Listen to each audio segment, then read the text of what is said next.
There's nothing more powerful than a mother's love for her dying child.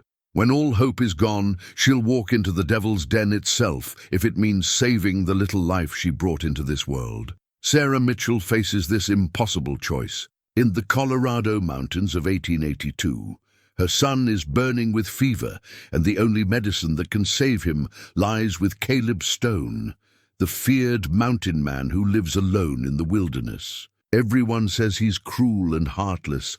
Sarah doesn't care. She offers to stay 1 month cooking and keeping house, hoping to earn his help. What she doesn't know is that Caleb has been secretly in love with her for 2 years. Now they have 30 days together, and both their hearts are about to change forever.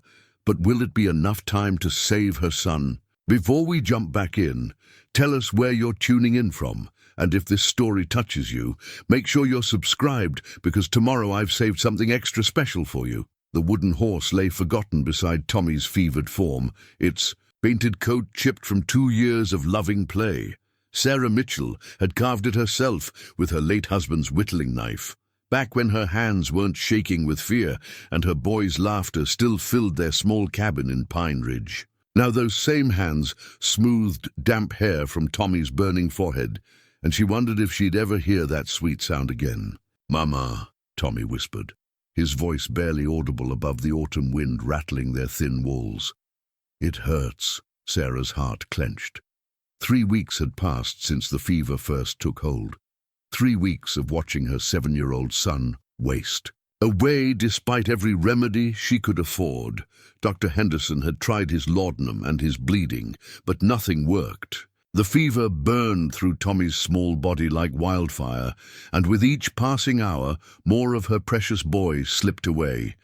She'd sold her wedding china, her grandmother's silver, even her mother's pearl earrings. The money had gone to medicines that failed and doctors who shook their heads with increasing concern. Now winter approached the Colorado Territory with its promise of isolation and harsh cold, and Sarah had nothing left to sell except the clothes on her back. Nothing except one impossible option: Caleb Stone. Even thinking his name made her stomach tighten with apprehension. The mountain man lived alone in the high country miles from Pine Ridge, in a cabin that few dared approach.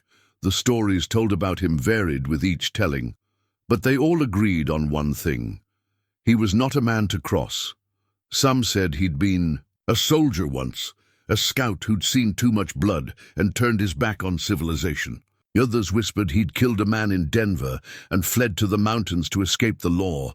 What everyone agreed on was his cruelty. Cold as winter stone, they said, hard as the granite peaks he called home. A man who'd as soon shoot you as look at you, who had no use for women or children or the softness they brought to the world. But Sarah had heard something else, something the other women in town wouldn't discuss directly. Caleb Stone knew healing. He had medicines that worked when others failed, knowledge passed down from the Cherokee side of his family. Twice in the past year, desperate folks had climbed the treacherous path to his cabin. Both times they'd returned with cures that had saved lives. The problem was the price. Nobody talked about what Caleb Stone demanded in return for his help, but the haunted look in Mary Thompson's eyes after her husband's recovery told its own story. Whatever Caleb asked, it wasn't something decent folk discussed. Sarah looked down at Tommy's flushed face and made her decision. Decency was a luxury she could no longer afford. The journey to Caleb's cabin took most of a day, traveling on foot with Tommy wrapped in blankets and carried in her arms. The path wound through stands of aspen and pine, climbing steadily into the thin air of the high country. Sarah's legs ached, her back screamed in protest, but she pressed on. Every labored breath from her son drove her forward. By late afternoon, the trees began to thin, giving way to rocky outcroppings and patches of early snow. The air carried the bite of winter, sharp and clean, so different from the stuffy sick room atmosphere they'd left behind. Sarah paused to catch her breath and adjust Tommy's weight in her arms. That's when she saw it. Caleb Stone's cabin sat on a small plateau, backed against a towering cliff face. It was larger than she'd expected, built from massive logs that spoke of a man who understood the mountain's harsh demands. Smoke rose from the stone chimney, and golden light spilled from the windows, making the structure look almost welcoming in the gathering dusk. Almost. Sarah's courage nearly failed her then. Stories of Caleb's cruelty flooded her mind, whispered, warnings from the women of Pine Ridge. But Tommy stirred weakly in her arms, and she felt the terrible heat of his fever through the blankets. She had no choice. The path to the cabin door seemed endless, each step echoing in the mountain stillness. Sarah's heart hammered against her ribs as she climbed the wooden steps to the covered porch. The door was solid oak, scarred by weather, and time, with a heavy iron knocker shaped like a wolf's head. She raised her hand to knock, then hesitated. Once she crossed this threshold, there would be no going back. Whatever price Caleb Stone demanded, she would have to pay it. Her reputation, her future, her very life, all of it was worth less than the fevered child in her arms. Sarah knocked. The sound echoed inside the cabin, followed by heavy footsteps. The door opened, and Sarah found herself face to face with the most dangerous man in the Colorado Territory. Caleb Stone was nothing like she'd imagined. Oh, he was big enough, tall and broad-shouldered, with the easy strength of a man who lived by his hands. His dark hair showed silver at the temples, and lines around his eyes spoke of years spent squinting into mountain sun and wind. But his face wasn't cruel. It was careful, guarded, with the watchful stillness of a man who'd learned to trust no one. And his eyes, God help her, his eyes were kind. "Mrs. Mitchell." His voice was deep and quiet, with just a trace of surprise. "What brings you to my mountain?" Sarah stared at him, momentarily speechless. He knew her name. How did he know her name? "My son," she managed, lifting Tommy slightly. "He's dying. I have nowhere else to turn." Something flickered across Caleb's features. Pain, perhaps, or recognition. His gaze dropped to the boy in her arms, and Sarah saw his jaw tighten. "How long has he been sick?" 3 weeks. "The fever won't break." Sarah's voice cracked. "Dr. Henderson tried everything. I've tried everything. Please, I know you have medicine." "That works. I'll do anything, pay anything." "Come inside." Caleb stepped back, opening the door wider. "The night air won't help him any." Sarah hesitated on the threshold. Once she entered, she would be completely at this man's mercy, alone, on his mountain with no one to hear her scream. But Tommy's breathing was so shallow now, his small body burning with fever, that nothing could touch. She stepped inside. The cabin's interior was another surprise. The main room was large and comfortable, with a stone fireplace crackling warmly against the evening chill. Hand-carved furniture spoke of craftsmanship and patience, while shelves lined with books suggested an educated mind. The space was clean, orderly, and somehow peaceful, not at all what she'd expected from the lair of a mountain hermit. Caleb closed the door behind them and gestured toward a padded chair near the fire. "Sit. Let me look at him." Sarah settled into the chair, still holding Tommy close. Caleb disappeared into what she assumed was a back room and returned carrying a leather satchel. He knelt beside her chair, his movements careful and deliberate. "May I?" he asked, reaching toward Tommy. Sarah nodded, not trusting her voice. Caleb's hands were large, but gentle as he touched the boy's forehead, felt for his pulse, listened to his labored breathing. His examination was thorough and professional, nothing like the rough treatment she'd feared. "Lung fever," he said finally. "Bad, but not beyond help if we act quickly." He met her eyes, his expression grave. "I have medicine that can break the fever and clear his lungs, but he'll need constant care for several days, maybe longer." "I'll stay," Sarah said immediately, "however long it takes." "This isn't Pine Ridge, Mrs. Mitchell. Folks will talk. Your reputation—" "My reputation means nothing if my son dies." The words came out fiercer than she'd intended, but she didn't care. "I'll pay whatever you ask. Do whatever you want. Just save him." Something shifted in Caleb's eyes. Surprise, maybe, or something deeper. He studied her for a long moment before nodding. 1 month, he said quietly. You stay 1 month, help around the place, and I'll tend the boy until he's well. A month. 4 weeks alone, with the most feared man in the territory. Sarah thought of the whispered warnings, the dark rumors, the price that might be demanded of her in the lonely mountain nights. She looked down at Tommy's fevered face and felt her heart break all over again. Yes, she whispered, 1 month. That first night, Sarah barely slept. Caleb had settled them in a small bedroom off the main room, laying Tommy on a narrow bed near the window where the mountain air could reach him. The boy's breathing came in short, painful gasps that tore at Sarah's heart with each sound. Around midnight, Tommy's fever spiked. Sarah woke to find him burning with heat, his small body convulsing with chills, despite the fire Caleb had built in the bedroom's small hearth. Panic seized her throat as she watched her son's lips turn blue, his breathing becoming so shallow she had to lean close to feel it at all. "Caleb!" The scream ripped from her throat before she could think. "Caleb, help me!" Heavy footsteps thundered across the main room, and the bedroom door burst open. Caleb appeared in his nightshirt and trousers, his dark hair tousled with sleep, but his eyes immediately alert. He took one look at Tommy and crossed to the bed in 2 quick strides. How long has he been like this? His hands moved over Tommy's fevered form, checking pulse, breathing, the color of his fingernails. "I just woke up. He was shaking so hard." Sarah's voice broke. "Is he dying? Oh God, is my baby dying?" Caleb's jaw tightened as he pressed his ear to Tommy's chest. "His lungs are filling. We need to act now." He straightened and moved toward the door. "Stay with him. Keep him upright if you can." Sarah gathered Tommy into her arms, holding his burning body against her chest as Caleb disappeared into the main room. She could hear him moving around, the sound of bottles clinking, water being poured. Tommy's breathing grew more labored, and she felt tears streaming down her cheeks. "Please," she whispered to whatever force might be listening. "Please don't take him. Not my baby, not now." Caleb returned, carrying a small leather pouch, its surface worn smooth by countless hands. The scent that emanated from it was earthy and complex. Herbs she couldn't identify, mixed with something that reminded her of spring rain and cedar smoke. "This belonged to my grandmother," he said quietly, settling beside the bed.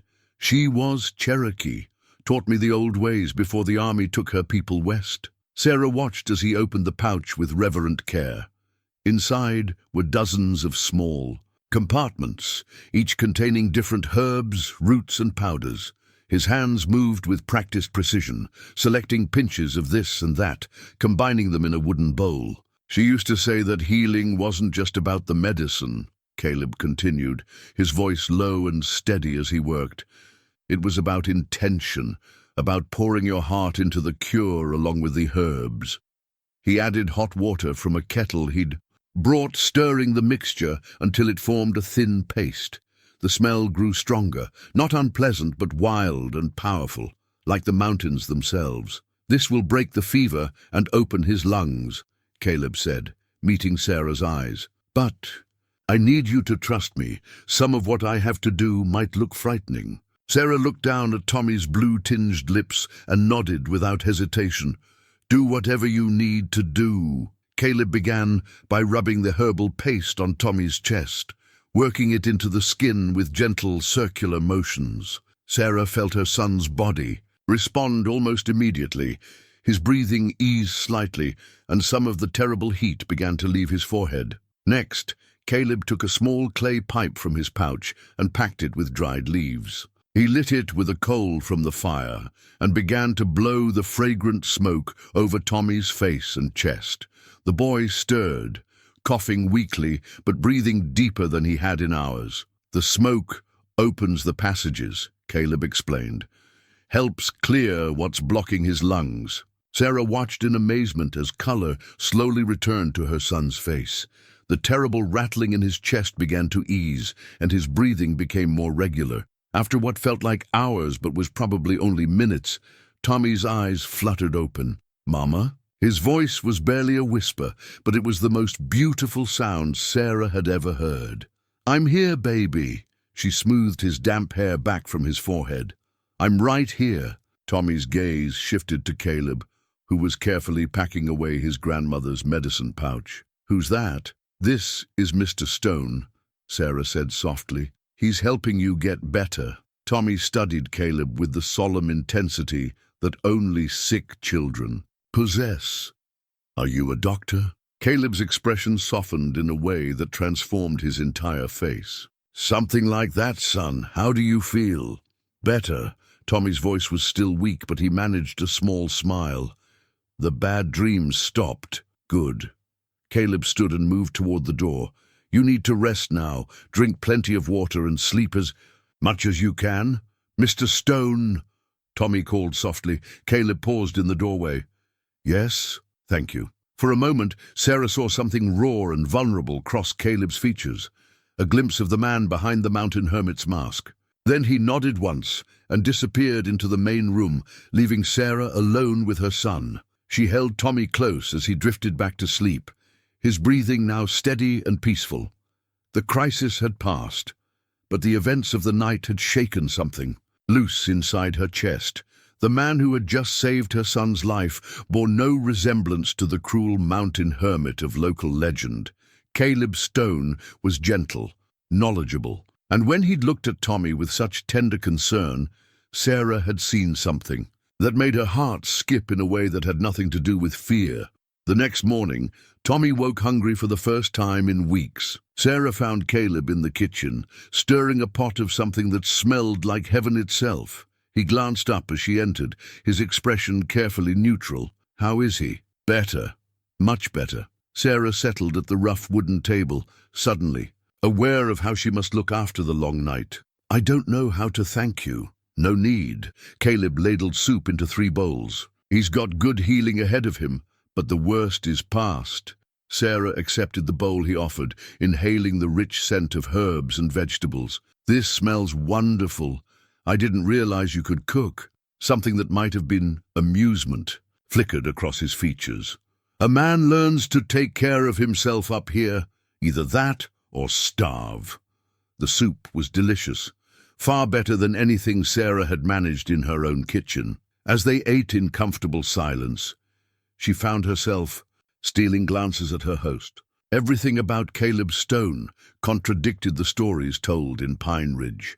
His home was clean and welcoming, his touch with Tommy had been infinitely gentle, and the way he'd worked through the night to save a stranger's child spoke of a compassion that ran soul-deep. "Mr. Stone," she began carefully, "the people in town, what they say about you, is mostly true." His voice was flat, final. "I'm not a good man, Mrs. Mitchell. Don't mistake kindness for something it's not." But Sarah had seen his face when Tommy thanked him. She'd watched his hands shake slightly as he'd packed away his grandmother's medicine pouch. Whatever darkness lived in Caleb Stone's past, it hadn't touched the core of who he was.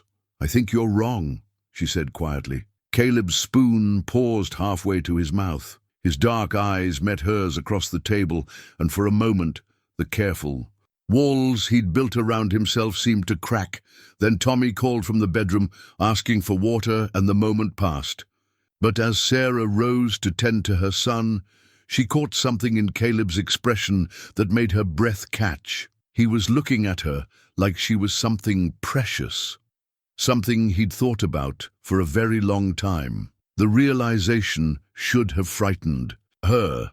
Instead, it sent warmth spreading through her chest like honey in tea. For the first time since arriving on Caleb's mountain, Sarah began to wonder if the stories about the cruel mountain man were wrong about more than just his healing abilities. Maybe they were wrong about his heart, too. The first week passed in a careful dance of boundaries and unspoken rules. Sarah woke each morning before dawn, slipping quietly from the small bedroom where Tommy continued his recovery. She'd find Caleb already up, tending the fire or preparing breakfast with the quiet efficiency of a man long accustomed to solitude. There, conversations were polite but distant. Caleb would check on Tommy's progress with professional detachment, while Sarah busied herself with the domestic tasks that justified her presence. She swept floors that didn't need sweeping, organized shelves that were already orderly, and cooked meals in a kitchen that had functioned perfectly well without her. But slowly, almost without her noticing, the cabin began to change. The simple gold band on Sarah's finger caught the morning light as she worked. She'd worn her wedding ring every day for the 3 years since James's death, a tangible reminder of the love they'd shared and the family they'd built.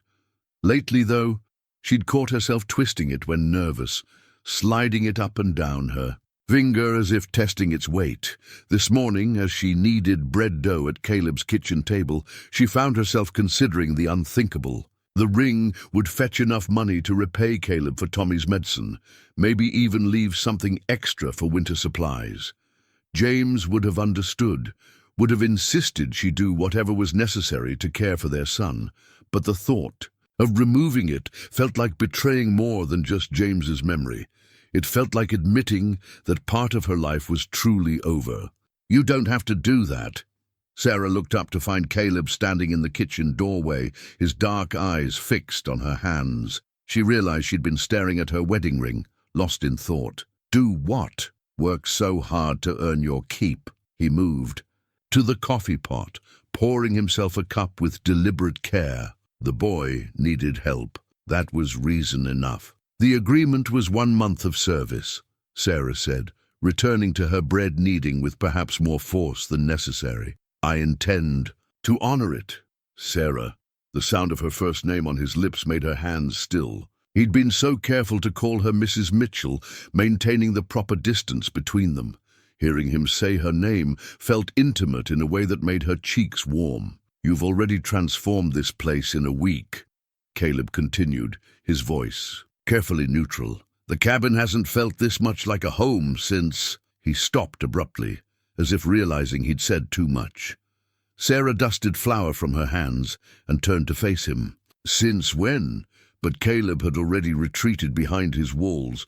"I should check the trap lines. Will you be all right here with Tommy?" It wasn't really a question, and they both knew it. Sarah nodded, watching as he gathered his coat and rifle and disappeared out the front door. Through the window, she could see him striding across the clearing with the easy gait of a man who belonged to the mountains. What had he been about to say?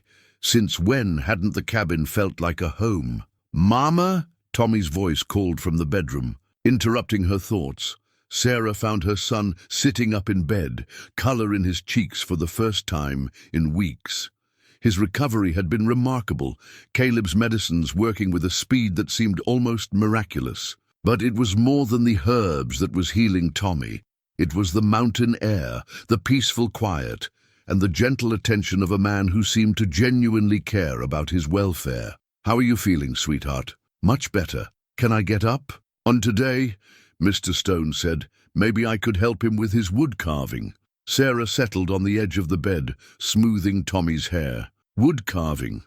He makes things, beautiful things. He showed me a bird he carved. It looked so real I thought it might fly away." Tommy's eyes shone with excitement. "He said he'd teach me if I got strong enough." The enthusiasm in her son's voice was wonderful to hear, but it also sent a pang of worry through Sarah's heart. Tommy was growing attached to Caleb, beginning to see him as something like a father figure. What would happen when their month was up and they had to leave? "That sounds lovely," she said carefully. "But remember, we're only visiting. We have our own home to return to." Tommy's face fell slightly. "I know, but Mama, do we have to go back? I like it here, and Mr. Stone seems lonely, out of the mouths of babes." Sarah had noticed it too, the careful way Caleb moved through his daily routines, the practiced efficiency of a man who'd learned to need no one. But she'd also seen the way his face lit up when Tommy asked him questions, the patience he showed when explaining mountain lore or teaching the boy to identify animal tracks. "Mr. Stone has chosen to live alone," Sarah said gently. "That's his right. But what if he's only alone because no one ever asked him not to be?" The question hit Sarah like a physical blow. What if Tommy was right? What if Caleb's isolation wasn't preference but protection, a wall built to keep out the pain of caring too much? She was still pondering this when Caleb returned from his trap lines empty-handed. He seemed agitated, pacing the main room like a caged wolf before finally settling at his workbench in the corner. Sarah watched him pick up a piece of wood and a small knife, his hands moving with unconscious skill as he began to carve. There was something mesmerizing about the way he worked. Complete focus, absolute certainty, as if he could see the finished piece hidden inside the raw wood. "What are you making?" she asked, moving closer. Caleb's hands stilled for a moment, before resuming their work. "Horse?" "For the boy." Sarah's heart clenched. He was carving a replacement for Tommy's beloved wooden horse, the one they'd left behind in their hasty departure from Pine Ridge. The kindness of the gesture, the thoughtfulness of it overwhelmed her. "That's very sweet of you." Caleb shrugged, not looking up from his work. "Boys need toys." But Sarah could see the care he was taking with each detail, the way he tested each curve and angle. This wasn't just any toy. It was a work of art, created with the same attention he'd shown in healing Tommy's fever. As she watched him work, Sarah found herself studying the man himself. Caleb Stone was nothing like James had been. Where her husband had been fair and slight, Caleb was dark and powerfully built. James had been talkative and outgoing. Caleb was quiet and reserved. But there was something in the careful way he worked, the gentle strength of his hands, that reminded her of what it felt like to be cherished. The thought startled her. She wasn't supposed to be thinking of any man in those terms, least of all this one. She was a recent widow, still in mourning. What she was feeling was gratitude, nothing more. But as evening approached and they shared another quiet meal, Sarah found herself stealing glances at Caleb's face in the firelight.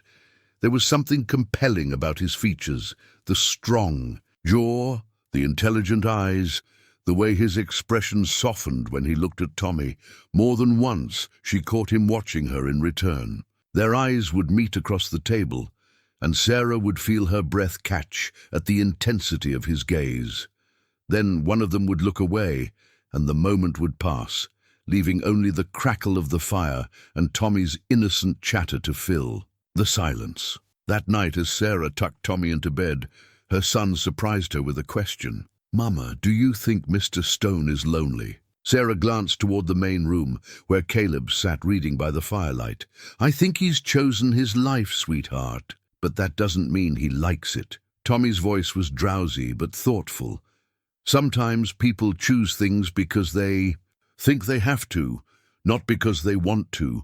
Once again, her 7-year-old son had seen something the adults had missed. As Sarah settled into her own narrow bed, she found herself thinking about choices, the ones forced upon us by circumstance and the ones we make from fear. From the main room came the soft sound of Caleb banking the fire for the night. Soon, the cabin was dark and quiet, but Sarah lay awake for a long time, listening to the mountain wind and thinking about lonely men and the women who might choose to stay. The second week brought the first real snowfall of the season, blanketing Caleb's mountain in pristine white that transformed the world into something magical. Sarah woke to find Tommy pressed against the bedroom window, his eyes wide with wonder. "Mama, look! It's like fairyland." Sarah joined him at the window, marveling at the way the snow clung to every branch and boulder, turning the familiar landscape into something from a children's storybook. In the main room, she could hear Caleb moving around, stoking the fire and preparing for the day.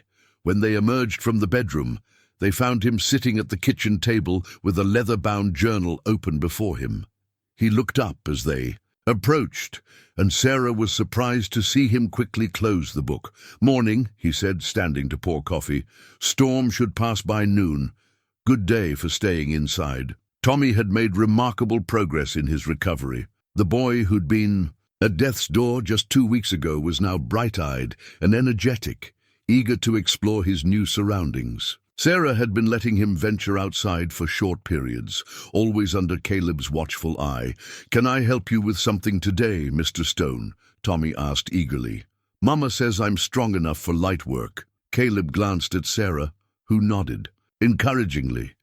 "Well," he said slowly. "I suppose you could help me sort through some old traps, and maybe I could show you how to read sign in the snow." Tommy's face lit up like Christmas morning. As the morning progressed, Sarah found herself with unexpected free time. The cabin was already spotless, the bread was rising, and dinner preparations could wait. For the first time in weeks, she had nothing urgent demanding her attention. She wandered around the main room, noting details she'd been too worried to appreciate before. The furniture was all handmade, crafted with the same careful attention Caleb brought to everything he did. Books lined shelves on every wall. Not just practical volumes about farming and medicine, but poetry, philosophy, and literature that spoke of an educated, thoughtful mind. On the mantelpiece above the fireplace sat a small collection of carved animals, each one a masterpiece of detail and artistry. Sarah picked up a tiny owl, running her finger over the intricate feather patterns. "Those were my first attempts." Sarah turned to find Caleb watching her from the doorway. Tommy was beside him, arms full of metal traps that needed cleaning. "They're beautiful," she said sincerely. "You have real talent. My grandmother taught me, said idle hands led to idle minds." Caleb moved to his workbench, beginning to lay out tools. "Carving kept me sane during the long winters." "How long have you lived here?" 5 years. Caleb's hands stilled for a moment. "Since I left the army." It was the most personal information he'd shared since her arrival. Sarah wanted to ask more about his military service, about what had driven him to this isolation. But something in his expression warned her to tread carefully. Instead, she settled into a chair near the workbench, content to watch as he began teaching Tommy the basics of woodworking. Caleb's patience with her son was remarkable. He showed Tommy how to hold the knife safely, how to read the grain of the wood, how to work with the natural patterns rather than against them. "The wood tells you what it wants to become," Caleb explained, guiding Tommy's small hands. "You just have to listen." As the day wore on, the storm intensified outside, but inside the cabin was warm and peaceful. Sarah found herself relaxing in a way she hadn't since James's death. There was something deeply comforting about the domestic scene, the three of them working together while snow fell outside, safe and warm and content. Around midday, while Tommy was napping and Caleb was outside checking on the animals, Sarah discovered something that changed everything. She'd been looking for a book to read when she noticed that Caleb's journal had fallen behind the desk. When she bent to retrieve it, the book fell open to a page filled with familiar handwriting. Her own name jumped out at her from the page. Sarah knew she shouldn't read it. The journal was private, personal, but her name appeared again and again, and before she could stop herself, she was reading words that made her heart race. "Sarah Mitchell came to town today with the boy. She looked tired, worried about something. Mrs. Henderson mentioned the doctor bills are mounting. Wish I could help, but she'd never accept anything from me. Watched her from the mercantile window. She has the most beautiful smile when she thinks no one is looking." The entry was dated 3 months ago. Sarah flipped back through the pages, finding more references to herself and Tommy scattered throughout. Brief observations, worried notes about her struggles as a widow, detailed descriptions of encounters that she barely remembered. Saw Sarah at the church social. She wore the blue dress, the one that brings out her eyes. Tommy was helping serve lemonade, spilling more than he served. She laughed, and the sound carried across the whole yard. I stayed in the shadows, watching, always watching. The entries went back almost 2 years, to just after James's funeral. Caleb had been aware of her, watching over her from a distance, uncaring about her welfare in ways she'd never suspected. The last entry, dated just before her arrival on the mountain, made her hands shake. "She'll come to me soon. I can see it in her desperation, the way she looks at Tommy when she thinks he's not watching. She's running out of options, and I'm the only one left who can help. I've been waiting 2 years for her to need me. God forgive me, I've been hoping for it." Sarah sank into a chair, the journal trembling in her hands. Everything she'd thought. She knew about her situation was wrong. Caleb hadn't agreed to help her son out of kindness to a stranger. He'd been in love with her for 2 years, watching her struggle, waiting for the moment when she'd have nowhere else to turn. The front door opened, and Caleb stamped snow from his boots before entering. He took one look at Sarah's face and went, "Very still. You read it. It wasn't a question." Sarah nodded, unable to find words. Caleb moved slowly to his desk, taking the journal from her numb fingers. "I suppose you have questions." 2 years. Her voice came out as a whisper. "Since the funeral." Caleb's jaw was tight, his expression carefully controlled. "I know how it must look. You've been watching me. Watching over you. There's a difference." His dark eyes met hers, defiant and vulnerable at the same time. "Do you think I don't know what the town says about me? That I'm dangerous, unpredictable? No one would believe a man like me could care about anyone, least of all a lady like you." Sarah's mind reeled. "The stories about your cruelty are useful. They keep people away, keep me from having to explain why I choose to live alone." Caleb moved to the fireplace, staring into the flames. "But they also meant I could never approach you directly, never court you the way you deserved. So you waited for me to come to you. I waited for you to need me." The admission was stark, honest, and I hated myself for hoping it would happen. Sarah thought about all the times over the past 2 years when she'd felt watched, protected somehow. Mysterious gifts left on her doorstep, firewood, game meat, medicines for Tommy when he'd been sick before. She'd assumed they came from church, a charity. But now she wondered. "The gifts," she said slowly. "The firewood that appeared after that first blizzard, the deer meat when I couldn't afford beef. I know every family in Pine Ridge. I know who needs help and who's too proud to ask for it." Caleb's voice was quiet. "Your husband was a good man. He didn't deserve to die so young, and you didn't deserve to struggle alone." Tommy stirred in the bedroom, calling for water. Sarah rose automatically to tend to him, but her mind was spinning with this new information. When she returned to the main room, Caleb was still standing by the fireplace, his shoulders rigid with tension. "Are you angry?" he asked without turning around. Sarah considered the question. She should be angry at the deception, at the manipulation of her circumstances. But all she could think about was the careful way he tended Tommy, the gentle hands that had saved her son's life, the patient kindness he'd shown them both. "I don't know what I am," she said honestly. Caleb turned then, and Sarah saw raw vulnerability in his eyes. "I never meant for you to find out this way. I hoped that maybe during this month you might come to care for me a little. That when the time came to leave, you might choose to stay, and if I didn't, then you'd go back to town and I'd return to watching over you from a distance. At least I'd have had these weeks to remember." The honesty in his voice broke something open in Sarah's chest. This hard, seemingly cruel man had been quietly loving her for 2 years, protecting her and Tommy from the shadows, asking for nothing in return. "Caleb," she began, but was interrupted by Tommy's appearance in the doorway. "Mr. Stone, is everything all right? You look sad." Caleb's expression immediately softened. "I'm fine, son. Just thinking about some things." Tommy studied both adults with the perceptive gaze of a child who'd learned to read the subtle signs of adult emotion. "Are you and Mama having an argument?" "Not an argument," Sarah said carefully.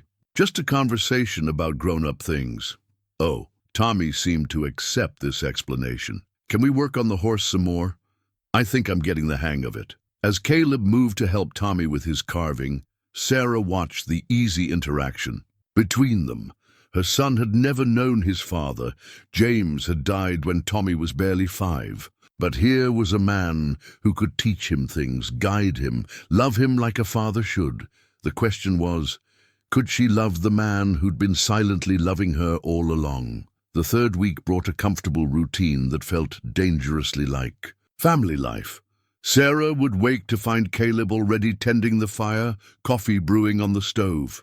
Tommy would emerge from the bedroom bright-eyed and energetic, chattering about his plans for the day. They'd share breakfast together, their conversation easy and natural, before settling into the day's activities. It was while organizing Caleb's bookshelf that Sarah found the pressed wildflower. The delicate bloom was tucked between the pages of a volume of poetry. Wordsworth, she noted with surprise. The flower was a mountain aster, its purple petals still retaining a hint of their original color, despite being flattened and dried.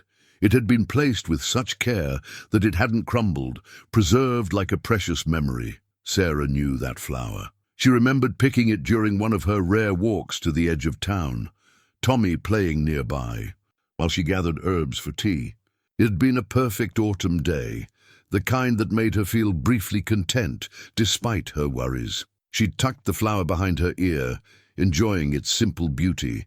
The realization that Caleb had somehow retrieved it, kept it, treasured it enough to press it in his favorite book sent warmth flooding through her chest. How many other small moments had he witnessed and cherished from afar? Finding anything interesting? Sarah turned to find Caleb standing in the doorway, his expression carefully neutral. She held up the flower, watching as his face flushed slightly. "I remember this," she said softly, "from last autumn. You dropped it when you were chasing Tommy." Caleb's voice was quiet. "I thought it was too beautiful to leave on the ground." The simple honesty of his words made Sarah's heart skip. "You've been collecting pieces of my life." "Not collecting. Treasuring." He moved into the room, his movements careful and deliberate. "A man gets lonely on the mountain. Sometimes a pressed flower or a glimpse of a beautiful woman is enough to sustain him through the dark months." Sarah studied his face, seeing the vulnerability he was trying so hard to hide. "What else do you have?" Caleb hesitated, then moved to a small wooden box on his desk. Inside, Sarah found a collection of small items that took her breath away. A ribbon that had fallen from her hair, a button from her winter coat, a sketch he'd drawn of her and Tommy from memory. "I know how it looks," Caleb said, misreading her. Silence for disapproval.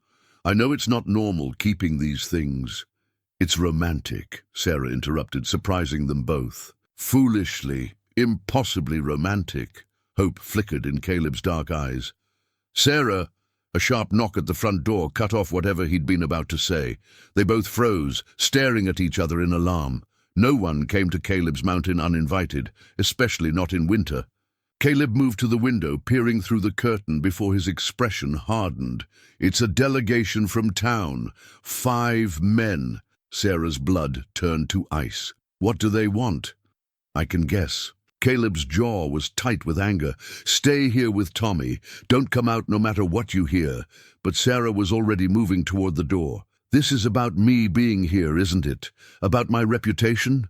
"Sarah, please." "No." She straightened, her shoulders drawing on a strength she'd forgotten she possessed.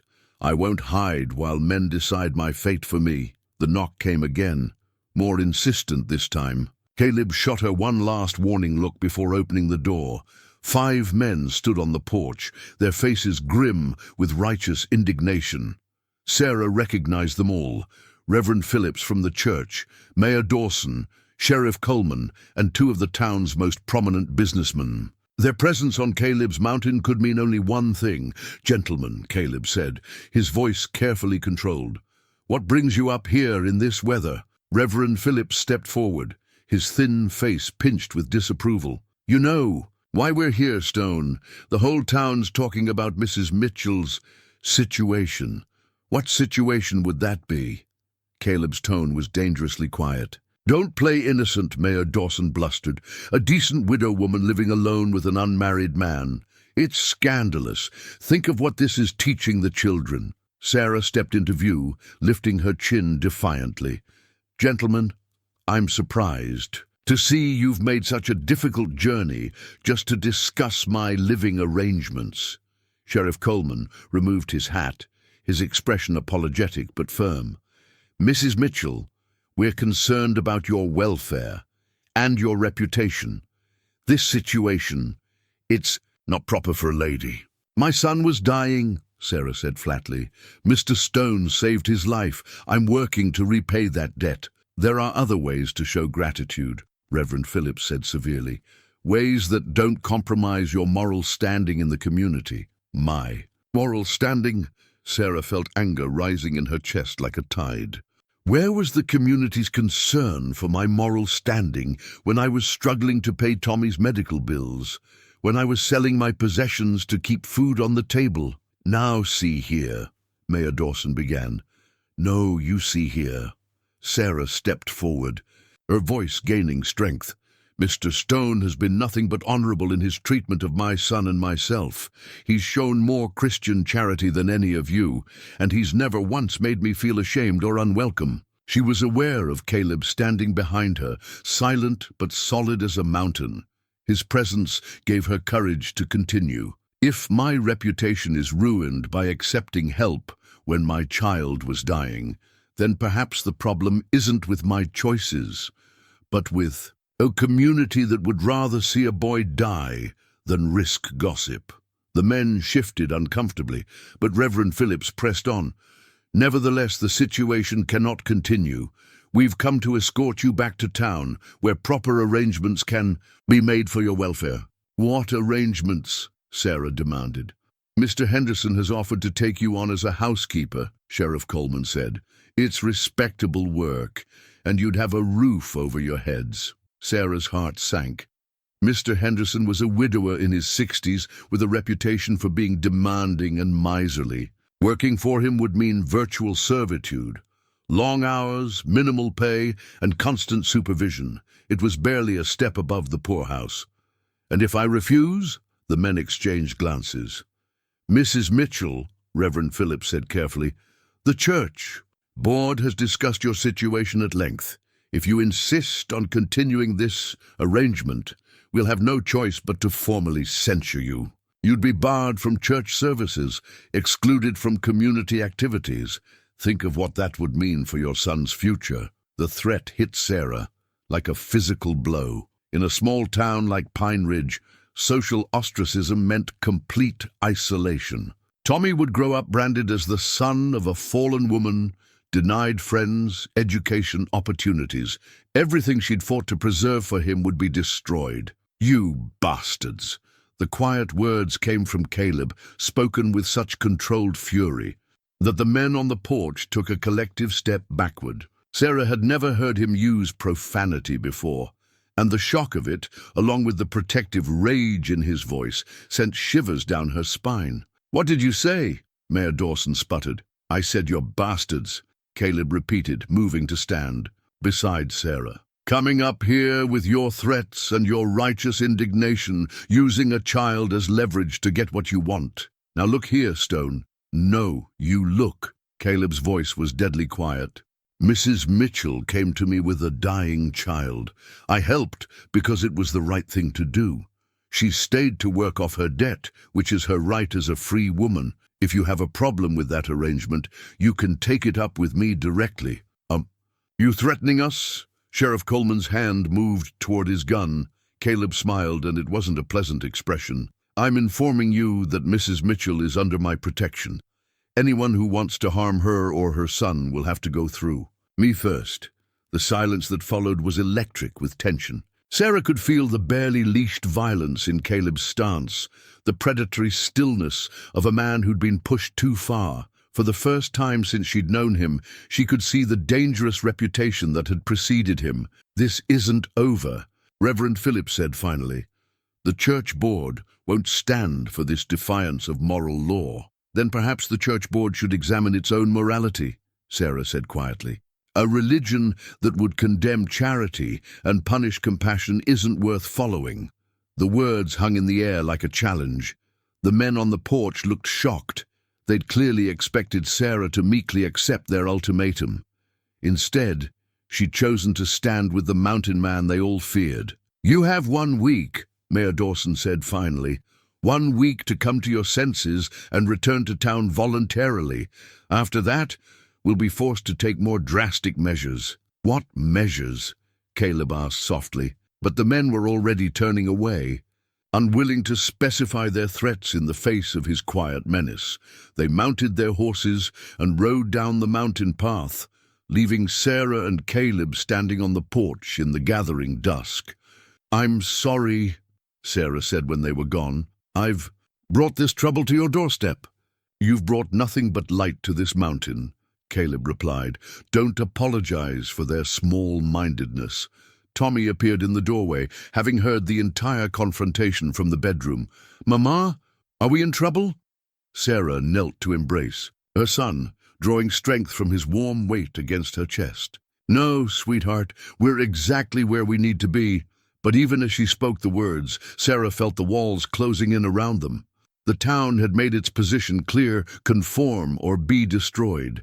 She had 1 week to decide between her son's future and her own happiness, 1 week to choose between safety and love. As they went back inside and closed the door against the mountain cold, Sarah caught Caleb watching her with an expression of profound sadness. He knew, as she did, that the choice had already been made for them.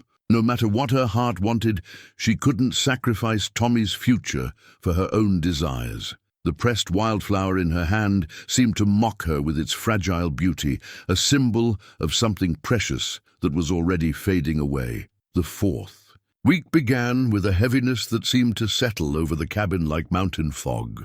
Sarah went through the motions of her daily routine, cooking, cleaning, tending to the domestic tasks that had become second nature.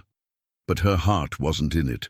The delegation's ultimatum hung over them all like a sword, counting down the days, until she would have to choose between her son's future and her own happiness. Caleb had grown quieter, more withdrawn. Sarah would catch him staring into the fire with an expression of profound loss, his hands unconsciously turning the pocket watch that had belonged to his father. The timepiece was gold and well-worn, its surface engraved with words too faded to read clearly, but Sarah could make out time and love among the script.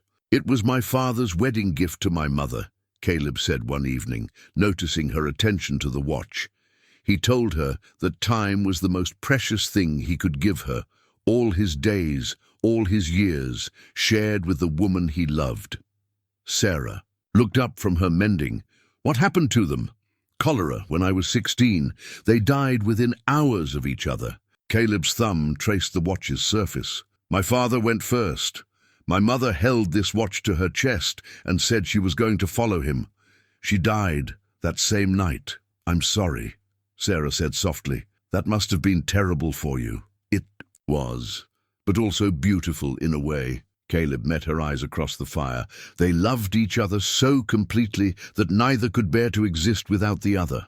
I used to think that kind of love was a weakness, that caring so much made you vulnerable, and now I understand that it's the only thing that makes life worth living." The words hung between them, heavy with unspoken meaning. Sarah felt her throat tighten with emotion. They both knew their time was running out, that in a few days she would have to return to Pine Ridge and the life that awaited her there. Tommy had been unusually quiet as well, sensing the tension between the adults, even if he didn't fully understand its source. He spent his days working on the wooden horse Caleb was teaching him to carve, his small face serious with concentration. "It's almost finished," he announced one afternoon, holding up the piece for inspection. Under Caleb's patient guidance, what had started as a rough block of wood had become a beautiful horse, its proportions perfect, its details delicate and lifelike. "It's magnificent," Sarah said, genuinely impressed. "You have real talent, sweetheart." "Mr. Stone did most of the hard parts," Tommy said modestly, "but he says I have good hands for it. Maybe I could be a carver when I grow up." Sarah's heart clenched.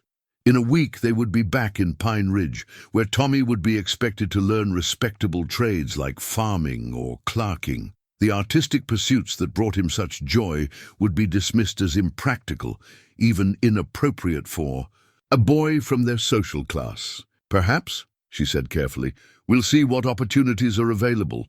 But Tommy was sharp enough to catch the hesitation in her voice. "We are going back, aren't we? To town?" Sarah glanced at Caleb, who was carefully not looking at either of them. "Yes, sweetheart, our month here is almost up, but I don't want to go back." Tommy's voice was small, confused. "I like it here, And Mr. Stone needs us. Mr. Stone managed just fine before we came, Sarah said gently. He'll manage just fine after we leave. Will he? Tommy turned to Caleb with the direct honesty that only children possess. Will you be fine when we're gone, Mr. Stone? Caleb's hands stilled on the wood he was carving. For a long moment he didn't answer. When he finally spoke, his voice was rough with emotion. I'll miss you both more than you know, son. But your mama's right. You have your own lives to live. What if we don't want to live them without you? The question came from Tommy, but Sarah felt it resonate in her own heart. What if they didn't want to leave? What if the life waiting for them in Pine Ridge felt empty and colorless compared to the warmth they'd found here? That night, after Tommy had gone to bed, Sarah and Caleb sat by the fire in uncomfortable silence. The weight of unspoken words filled the space between them, heavy with longing and regret. Sarah, Caleb said finally, I need you to know something. She looked up from her sewing, noting the serious expression on his face. If things were different, if I were a different man with a different reputation, I would ask you to stay, not as a housekeeper or to repay a debt, but as my wife. Sarah's hands trembled, making her set aside her needle. Caleb, I know it's impossible, he continued. I know what staying would cost you and Tommy, but I needed you to know that these weeks with you, they've been the happiest of my life. For a little while, I felt like I had a family again. Tears stung Sarah's eyes. It doesn't have to be impossible, doesn't it? Caleb's smile was sad. You heard what those men said. If you stay with me, Tommy will be branded for life.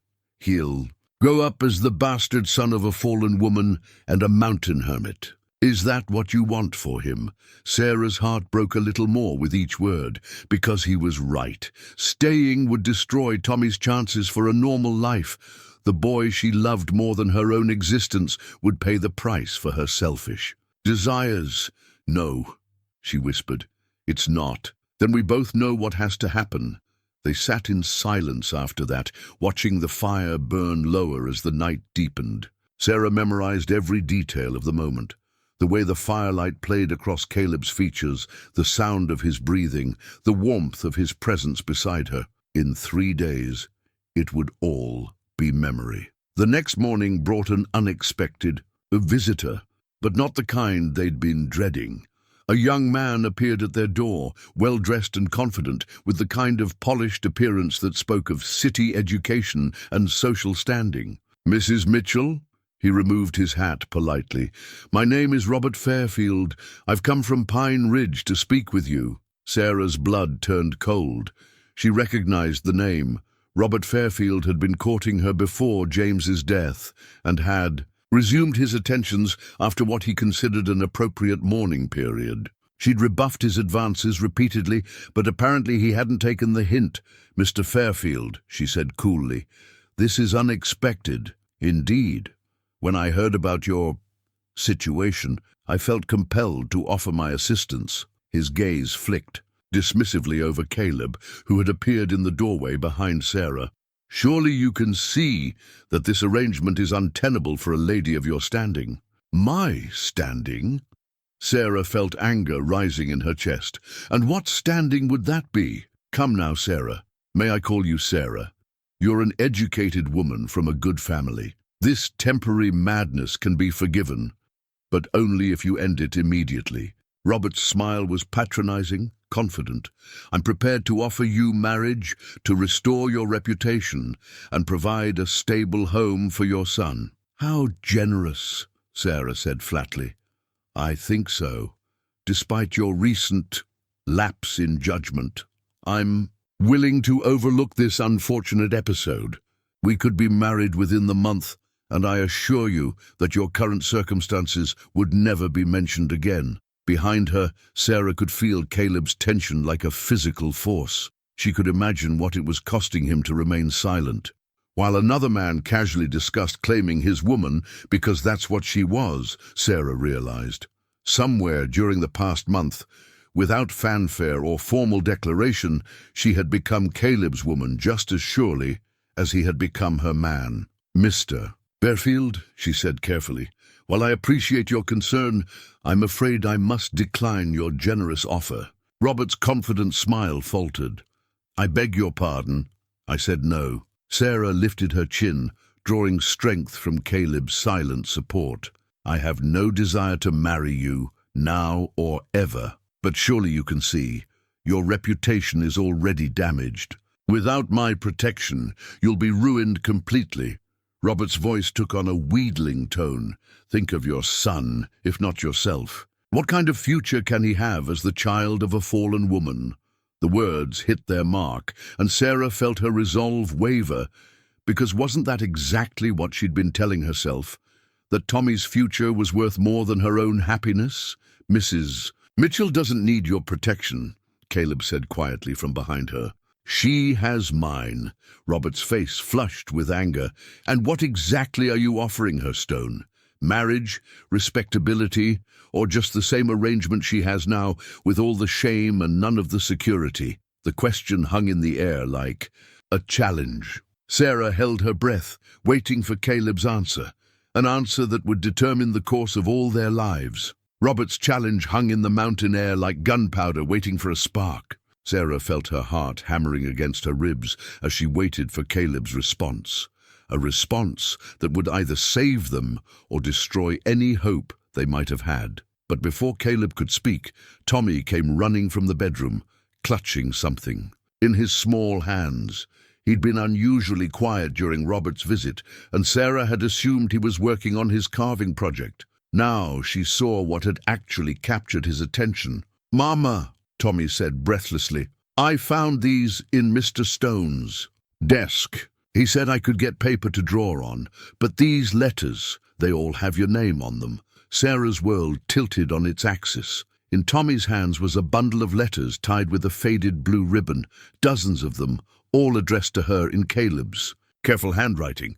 The paper was worn soft with handling, as if they'd been read and reread countless times.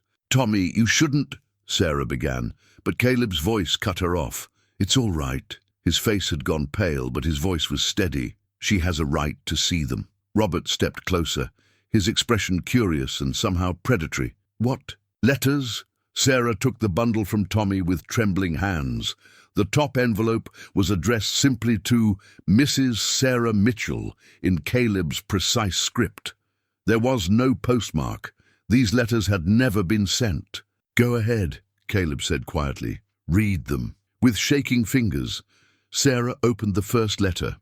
The date showed it had been written just 3 days after James's funeral. "My dear Sarah," it began, "I attended the service today, standing in the back where you wouldn't see me. I wanted to offer my condolences in person, but I know my reputation would only add to your burden. Please know that my thoughts are with you during this terrible time. If you ever need anything at all, you need only ask, though I suspect you never will. You're too proud, too strong, too good for a man like me to approach directly.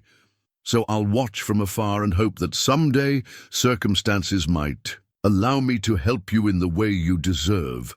Your devoted friend, Caleb Stone." Sarah's hands shook as she opened the second letter, dated a month later. "Dear Sarah, I saw you in town today, struggling with packages while Tommy played in the street. You looked so tired, so worn down by grief and responsibility. I wanted to help, but I knew my presence would only make things worse for you. Instead, I left firewood by your back door after dark.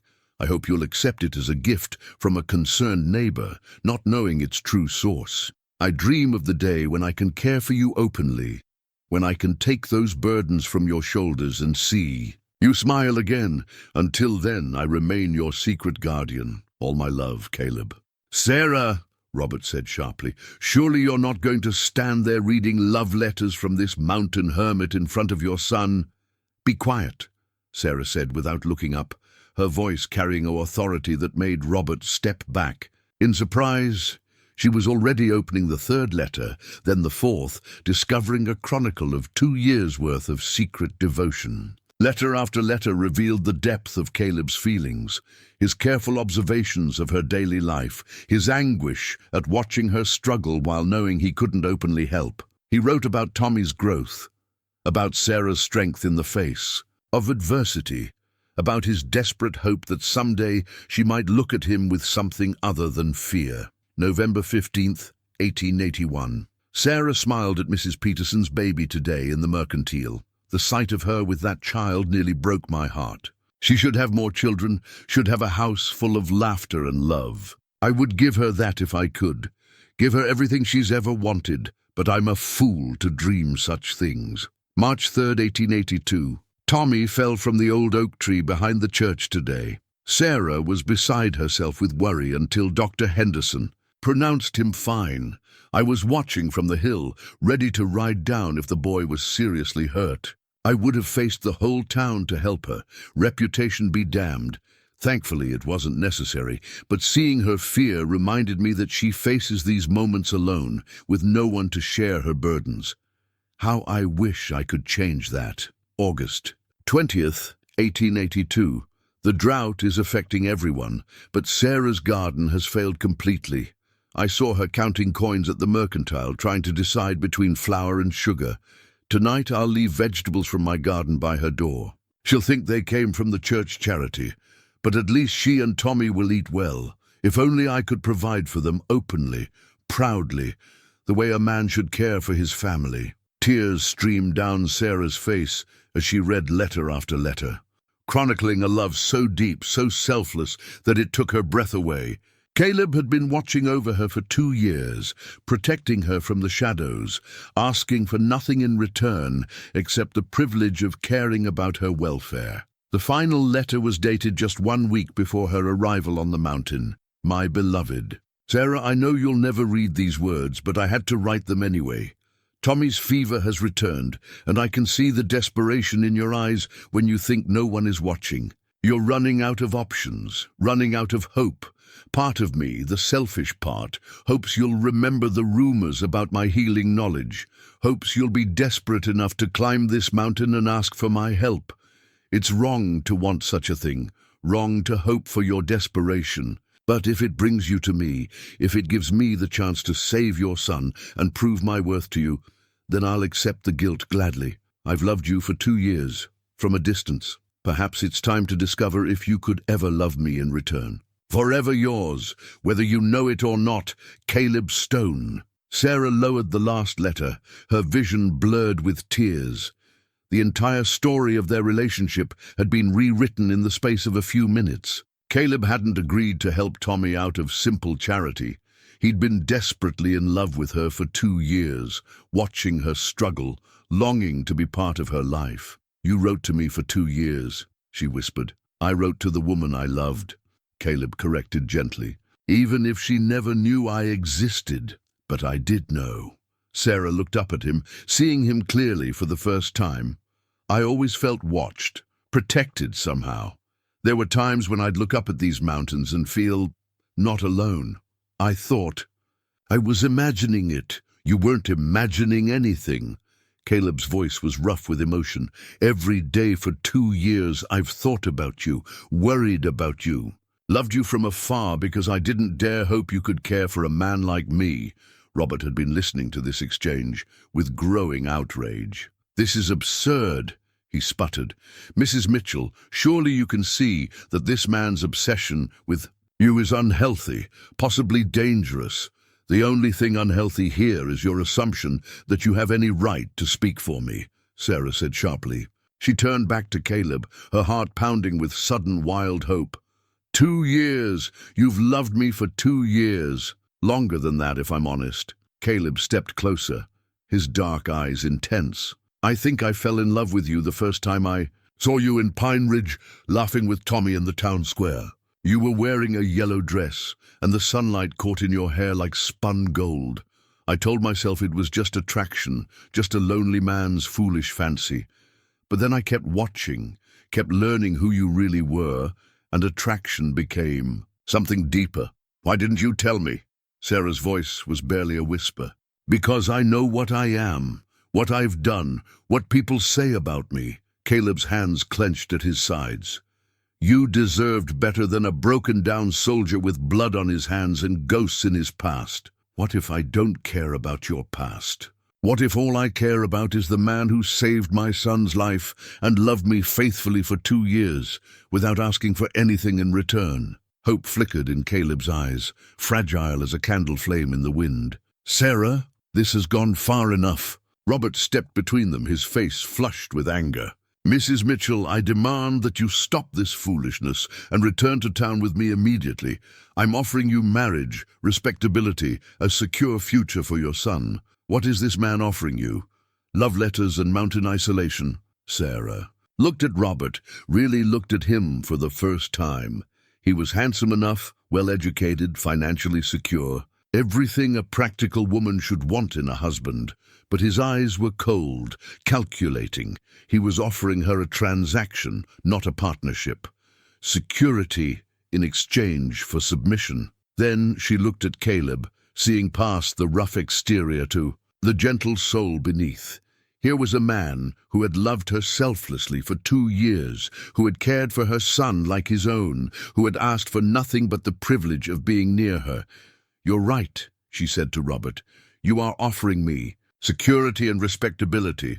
Robert smiled triumphantly. Then you'll come with me?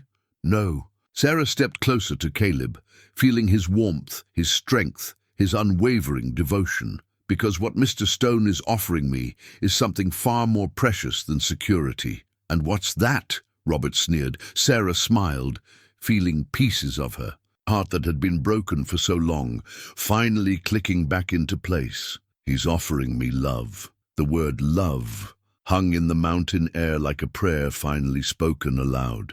Sarah watched Caleb's face transform, hope and disbelief warring in his dark eyes.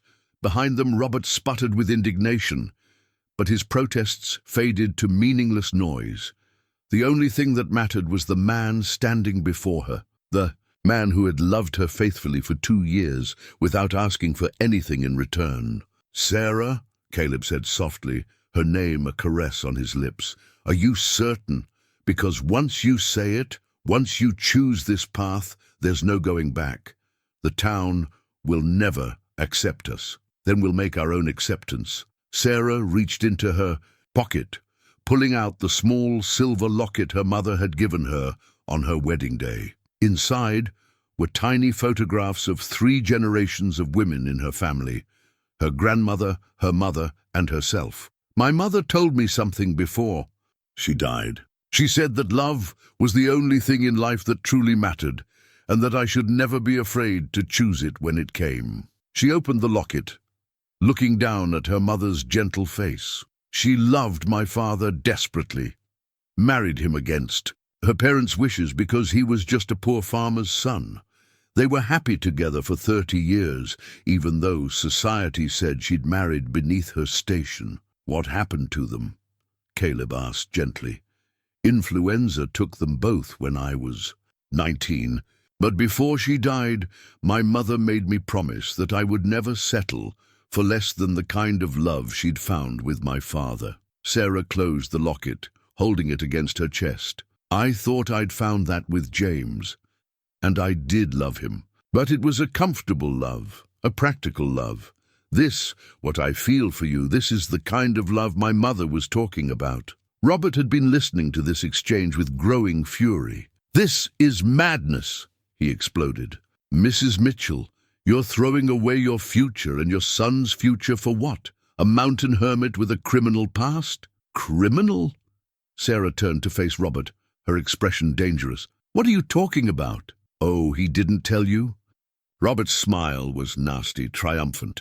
Your noble protector isn't just a hermit, my dear. He's a wanted man. Sarah felt the blood drain from her face. She turned to Caleb, searching his expression for denial, for some sign that Robert was lying. Instead, she saw only weary resignation. It's true, Caleb said quietly. I killed a man. In Denver. That's why I came to the mountains. The words hit Sarah like a physical blow. You killed someone? A man was beating a woman in an alley behind a saloon, beating her to death while people walked by and did nothing. Caleb's voice was steady, matter of fact. I stopped him. He pulled a gun. I was faster. So you were defending someone, Sarah said slowly. The law didn't see it that way. The man I killed was a judge's son. I was just a half-breed soldier with no connections and no money for a fancy lawyer. Caleb's jaw tightened. I knew I'd never get a fair trial, so I ran. You see? Robert stepped closer to Sarah, his voice persuasive. This is the kind of man you're considering throwing your life away for. A fugitive. A killer. Sarah looked at Caleb, seeing the pain in his eyes, the self-recrimination that had driven him to this lonely mountain. The woman you saved, what happened to her? She lived, had 3 children and a good life, last I heard. Caleb met her gaze steadily. I don't regret what I did, Sarah, but I won't lie to you about what it's cost me, nor should you. Sarah moved closer to Caleb, her decision crystallizing with each step. You saved an innocent woman's life. The fact that justice failed you doesn't make you a criminal in my eyes. Sarah, be reasonable, Robert began. I am being reasonable. Sarah whirled to face him, her patience finally snapping. You want to know what's unreasonable. A legal system that protects rich men's sons while punishing those who defend the innocent. A society that would rather see a woman beaten to death than risk offending the powerful. A town that would condemn a man for showing mercy and love. Tommy had been standing quietly by the door, taking in this adult conversation with the serious attention children bring to life-changing moments. Now he stepped forward, his young voice clear and certain. Mr. Stone isn't a bad man, he said firmly. Bad men don't save sick boys, or teach them to carve horses, or read them stories by the fire. Bad men don't cry when they think nobody's watching because they're afraid the people they love are going to leave. Sarah's heart clenched. He cried? Tommy nodded solemnly. Last night, when he thought we were asleep, I heard him in here talking to the fire about how much he was going to miss us. He said he'd gotten used to hearing us laugh, used to feeling like he had a family again. Caleb's face had gone pale, his carefully constructed walls crumbling under the innocent honesty of a child's observation. Tommy, it's true, isn't it? Tommy moved to stand beside Caleb, slipping his small hand into the man's larger one. You love us, and we love you, and that makes us a family. Families don't leave each other behind. Sometimes they have to, son, Caleb said gently. Sometimes love isn't enough to overcome the obstacles in its path. What obstacles? Tommy looked around the cabin, his expression confused. We have everything we need here. Food, warmth, each other. What else matters? Out of the mouths of babes. Sarah looked at her son, this wise, beautiful child who had somehow grasped the essential truth that the adults around him were struggling to accept. Love was enough. Everything else was just noise. You're right, she said quietly. You're absolutely right. She turned to Robert, who had been watching this family tableau with growing alarm. Mr. Fairfield, I appreciate your offer, but my answer is final. I won't be returning to Pine Ridge with you. But your reputation, your son's future, will be just fine here with the man we both love. Sarah lifted her chin defiantly. If the good people of Pine Ridge can't accept that, then perhaps they were never as good as they claimed to be. Robert's face flushed red with anger. This is insanity. You're throwing away everything for a criminal, a fugitive. Enough. Caleb's voice was quiet but carried an undertone of steel that made Robert step back involuntarily. You've said your piece. Now get off my land. This isn't over, Robert snarled. The town won't stand for this defiance. There will be consequences. Let them come, Sarah said steadily. We'll face them together. Robert stormed out, slamming the door behind him with enough force to rattle the windows. In the sudden silence that followed, Sarah found herself alone with Caleb and Tommy, the 3 of them bound together by a choice that would change all their lives. Are you sure? Caleb asked quietly. Really sure? Because once he gets back to town, there's no telling what they might do. They could send the territorial marshal, could force me to run again. I won't put you and Tommy in danger. Sarah moved to the window, looking out at the vast expanse of mountains that had become home in just 1 month. Somewhere down there was Pine Ridge, with its narrow-minded citizens and rigid social rules. Here was freedom, love, the chance to build a life based on what truly mattered. "My mother's locket," she said suddenly, pulling the pendant from her pocket. "She wore it every day for 30 years, even after society turned its back on her for marrying beneath her station. Do you know what she told me it represented?" Caleb shook his head. Courage, the courage to choose love over safety, passion over practicality, truth over convention. Sarah opened the locket one more time, looking at the faces of the strong women who had come before her. She said that every woman reaches a moment when she has to decide who she's going to be, someone who plays it safe and lives with regret, or someone who takes a chance and truly lives. She closed the locket and looked up at Caleb, her heart full of certainty. "This is my moment, and I choose love." The smile that spread across Caleb's face was like sunrise after the longest night. "Sarah, but there's one thing we need to discuss first," she continued, her tone becoming practical. "If we're going to do this, if we're going to build a life together, then I need to know everything. Your past, your demons, your fears. No more secrets, no more hidden letters. We face the future together with complete honesty." "Agreed," Caleb said immediately. "Though I should warn you, my past isn't pretty, neither is mine. I'm a widow with a sick child and no money to my name. I'm about to be ostracized by polite society for choosing to live in sin with a wanted man." Sarah grinned suddenly, feeling lighter than she had in years. "We're quite a pair, aren't we?" "The best kind," Tommy piped up, still holding Caleb's hand, "the kind that chooses each other." As if to underscore the importance of the moment, snow began to fall outside, thick, heavy flakes that would make the mountain path treacherous for anyone trying to reach the cabin.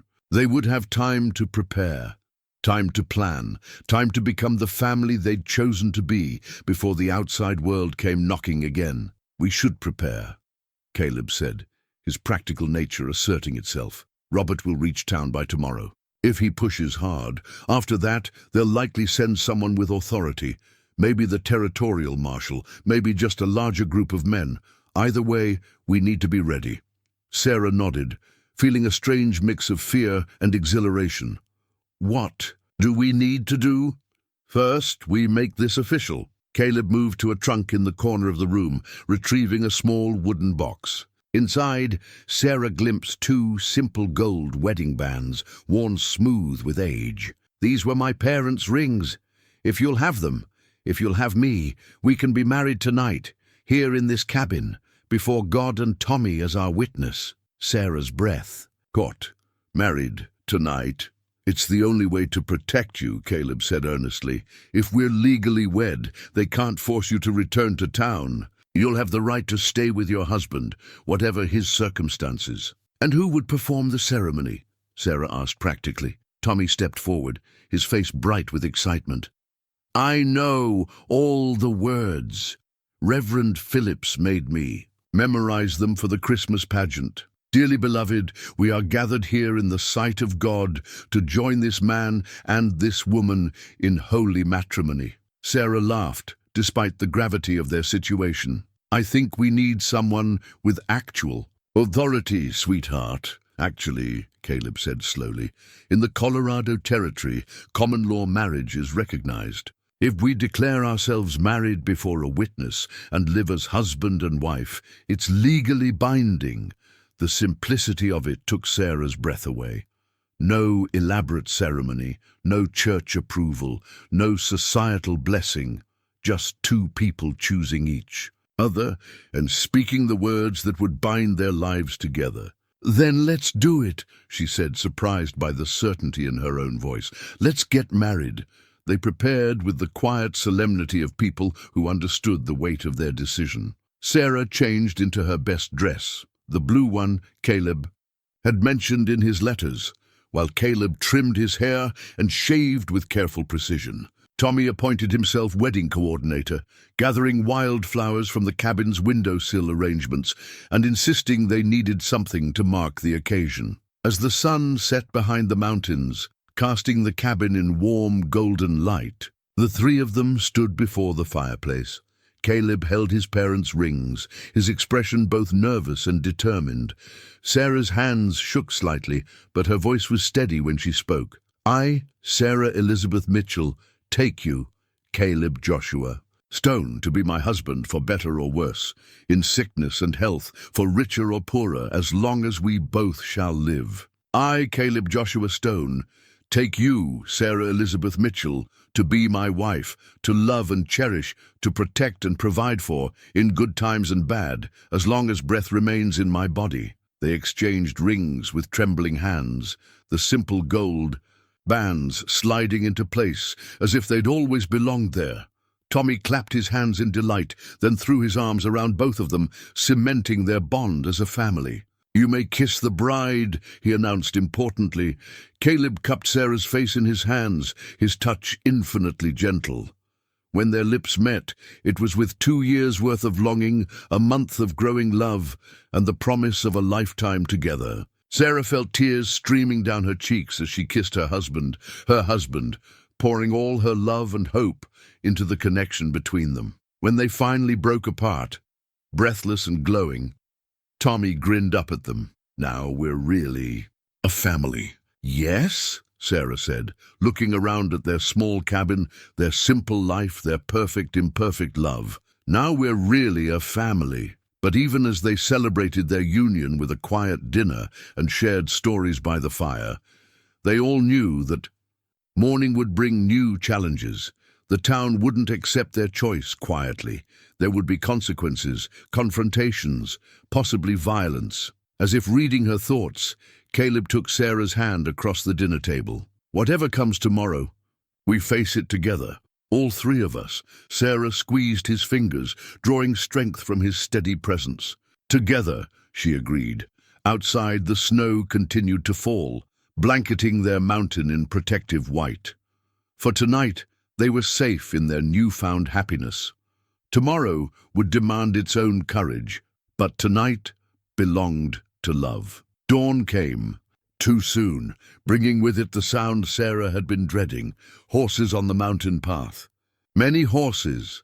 She woke in Caleb's arms for the first time as his wife, the simple gold band on her finger catching the early morning light streaming through their bedroom window. The night had been perfect, tender, passionate, full of whispered promises and gentle touches that sealed their bond more completely than any ceremony could have done.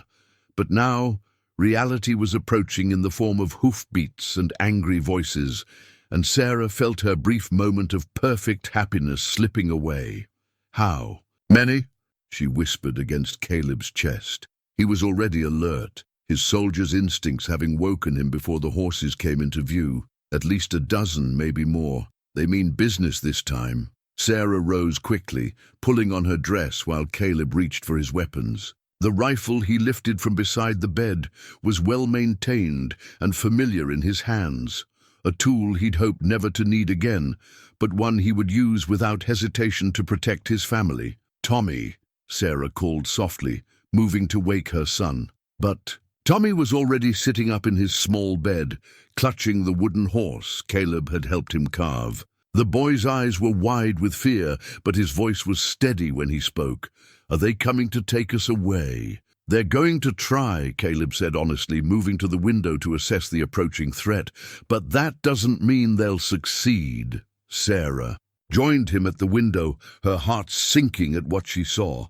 The delegation from town had grown considerably. She counted at least 15 men, all armed, led by Sheriff Coleman and Mayor Dawson. But it was the figure riding beside them that made her blood run cold.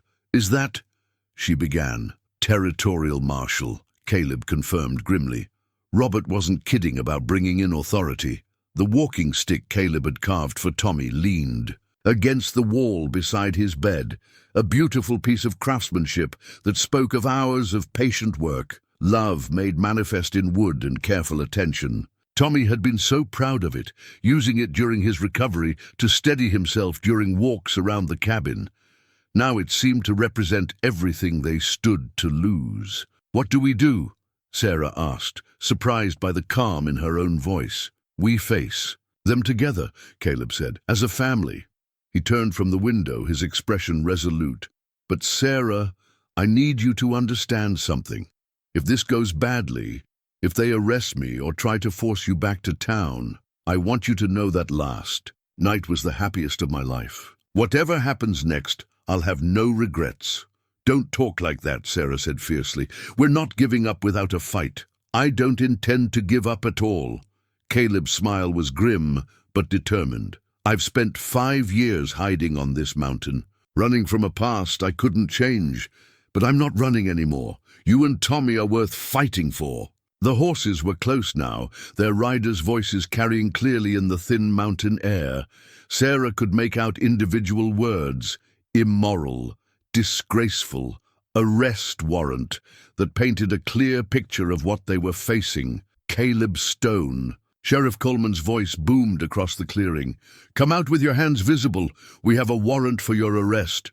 Caleb checked his rifle one final time, then set it aside. Stay here with Tommy, he told Sarah. Don't come out no matter what you hear.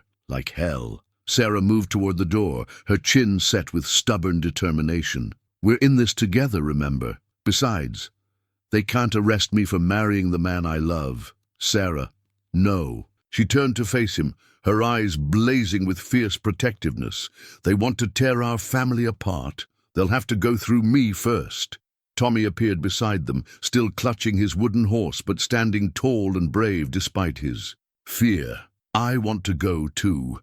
We're a family now. Families stick together. Looking at her 7-year-old son and her new husband, Sarah felt her heart swell with pride and terror in equal measure. They were about to face the fight of their lives, but they would face it united. All right, Caleb said quietly. Together. They walked to the front door as one, husband, wife, and child, bound by love and determination. Caleb opened the door slowly, his hands visible but his stance confident. Sarah stood beside him, her hand resting on Tommy's shoulder, presenting a united front to the armed men gathered in their yard. The sight that greeted them was intimidating by design. 15 men on horseback, all armed, arranged in a semicircle that spoke of military precision. The territorial marshal sat his horse. In the center of the formation, a lean man with cold eyes and a badge that gleamed silver in the morning sun. Caleb Stone, the marshal said, his voice carrying the weight of legal authority. I have a warrant for your arrest on charges of murder in the 1st degree. You will surrender yourself immediately. Marshal, Caleb said calmly, I assume you're referring to the incident in Denver 5 years ago. I am. The charges have never been dropped. You're a fugitive from justice, and your time running is over. Sarah stepped forward, her voice carrying clearly across the clearing. Marshal, I'm Sarah Stone, Caleb's wife. Before you proceed with this arrest, I think there are some facts you should know. The marshal's eyebrows rose slightly. Wife? When did this marriage take place? Last night. We were wed according to Colorado Territory common law, before God and witnesses. Sarah lifted her chin defiantly. My husband is an honorable man who acted in defense of an innocent woman. If there's justice to be found here, it should start with the truth. The truth, Mayor Dawson called out, is that you've been living in sin with a wanted criminal, corrupting your son and bringing shame on our entire community. The truth, Sarah shot back, is that my husband saved my child's life when your community's so-called Christian charity failed to help a dying boy. The confrontation was escalating quickly, voices rising on both sides. Sarah could feel the tension building like a thunderstorm about to break. These men hadn't come for a discussion, they'd come for a reckoning. But as she stood there facing down 15 armed men, Sarah felt something unexpected. Not fear, but rage. Righteous, burning rage at the injustice of it all. Her husband, the man who had loved her faithfully for 2 years, who had saved her son's life, who had offered her a love deeper than anything she'd ever known, was being treated like a criminal for defending an innocent woman. "You know what I think," she said, her voice rising with passion. "I think you're all cowards. Cowards who would rather destroy a good man than admit that your precious system of justice failed. Cowards who would rather see a woman beaten to death than risk offending the powerful. Cowards who would tear apart a family rather than acknowledge that love is more important than your narrow-minded rules." The words rang out across the mountain clearing like a battle cry. Behind her, Sarah felt Caleb's steady presence, his quiet strength supporting her courage. Beside her, Tommy stood brave and true, his small hand finding hers. Whatever happened next, they would face it as a family. The marshal raised his hand for silence, his expression unreadable. When he spoke, his voice was carefully controlled. "Mrs. Stone, your loyalty to your husband is admirable, but it doesn't change the facts. A man is dead and your husband killed him. That's not a matter of opinion, it's a matter of law." "Then let's talk about the law," Sarah said steadily. "Let's talk about justice." The marshal studied Sarah for a long moment, something shifting in his expression. Behind him, the men from Pine Ridge were growing restless, their horses stamping and snorting in the cold morning air. "You want to talk about justice, Mrs. Stone?" the marshal said finally. "Very well. Tell me what you know about your husband's crime." Sarah took a deep breath, drawing on every ounce of courage she possessed. "I know that my husband saw a woman being beaten to death in an alley. I know that he intervened when no one else would. I know that the man who was beating her, the man Caleb was forced to kill in self-defense, was Judge Harrison's son." A murmur ran through the assembled men. The marshal's eyes sharpened. "Go on." "I know that Judge Harrison used his influence to ensure my husband would never receive a fair trial. I know that Caleb ran not because he was guilty, but because he was a half-Cherokee soldier with no money and no connections, facing a system that had already decided his fate." "That's enough," Mayor Dawson shouted. "Marshal, are you going to let this woman turn a simple arrest into a political discussion?" But the marshal held up his hand for silence, his attention focused entirely on Sarah. "What else do you know?" "Mrs. Stone." Sarah felt Caleb's tension behind her, his surprise that she was revealing so much. But she pressed on, following an instinct that told her their only chance lay in complete honesty. "I know that the woman my husband saved went on to have 3 children and a good life. I know that Judge Harrison's son had beaten women before, and would have done it again if he hadn't been stopped.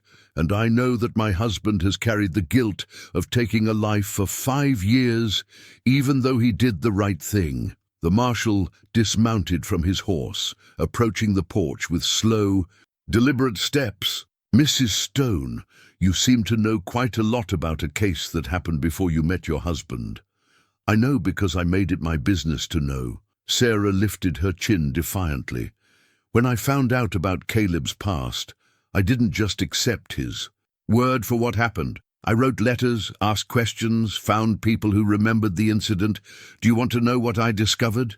"Very much." Sarah reached into her pocket, pulling out several folded papers. "These are sworn statements from 3 witnesses to the beating, witnesses who were never called to testify at the inquest.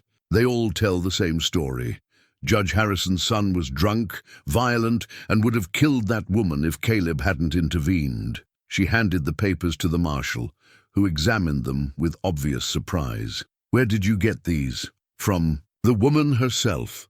Her name is Mary Catherine O'Brien, and she lives in Denver with her husband and children. She's been trying to clear my husband's name for 5 years, but no one would listen to the testimony of a poor Irish woman against a judge's family." The marshal read through the statements, his expression growing more thoughtful with each page. Behind him, Sheriff Coleman shifted nervously in his saddle. "Marshal," Coleman called out, "whatever those papers say, the fact remains that Stone is a fugitive from justice. He needs to face trial." "Actually," the marshal said slowly, "I'm not so sure about that." He looked up from the papers, his gaze moving between Sarah and Caleb. "Mr. Stone, these statements paint a very different picture of what happened in Denver. If they're authentic, and they appear to be, then you may have grounds for appealing." "Your case. Appeals cost money," Caleb said quietly. "Money I don't have." "Money we don't have," Sarah corrected firmly. "But that doesn't mean we can't fight this." The marshal folded the statements carefully, tucking them into his coat. "Mr. Stone, I'm placing you under arrest, but I'm also recommending that the territorial governor review your case. These new witnesses could change everything." "No!" Robert Fairfield's voice cut across the clearing. Sarah hadn't noticed him among the mounted men, but now he pushed his horse forward, his face flushed with anger. "Marshal, you can't seriously be considering the word of some Irish woman and a few questionable documents over the judgment of a territorial judge." "I'm considering evidence, Mr. Fairfield, something that seems to have been overlooked 5 years ago." "This is ridiculous," Mayor Dawson sputtered. "Marshal, we didn't ride all this way to listen to excuses and sob stories. We came to arrest a criminal and restore order to our community." "Your community," Sarah said, her voice carrying across. "The clearing, with quiet force, seems more interested in maintaining order than seeking justice." She stepped down from the porch, moving closer to the mounted men. Behind her, she could feel Caleb's tension, his readiness to protect her if the situation turned violent. But Sarah had moved beyond fear into something stronger, a fierce determination. To protect her family and the love they'd found together. "You want to know what's criminal?" she continued, her voice rising with passion. "It's criminal that a good man has spent 5 years hiding in these mountains for the crime of defending an innocent woman. It's criminal that a community would rather tear apart a family than admit they might have been wrong. It's criminal that you're more concerned with your precious reputations than with the truth." The 2 simple gold wedding rings on her finger caught the morning light as she gestured, Caleb's parents' rings, symbols of a love that had endured every trial life could throw at it. Looking at them gave Sarah strength, reminded her that she was fighting not just for her present happiness, but for the future of her family. "My husband is not a criminal," she said, her voice steady and sure. "He's a man who was willing to risk everything to save an innocent life. If that makes him dangerous to your way of thinking, then perhaps you should examine what your way of thinking is really worth."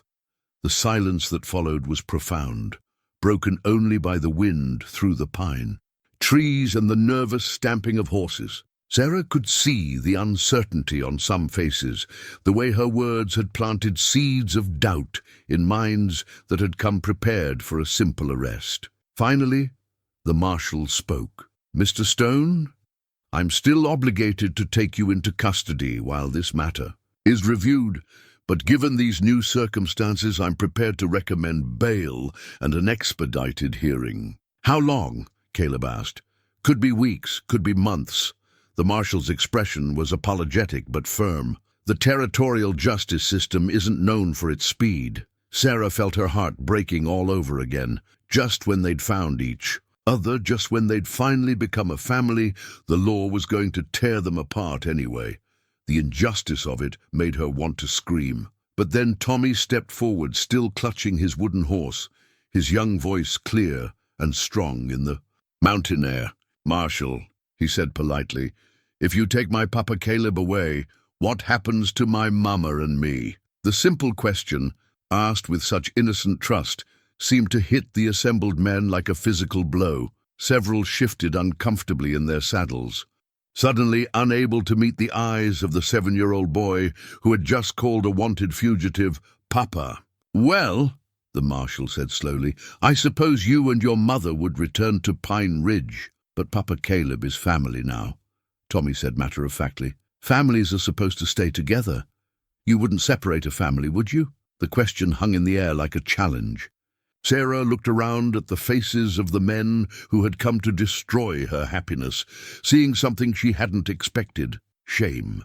These were fathers themselves, men who understood the bond between parent and child, the sacred nature of family ties. Love all. Boy has a point, the marshal said quietly. Mrs. Stone, you have the right to remain with your husband during his incarceration, if you choose. In jail? Sarah's voice was small. I'm afraid so. Unless...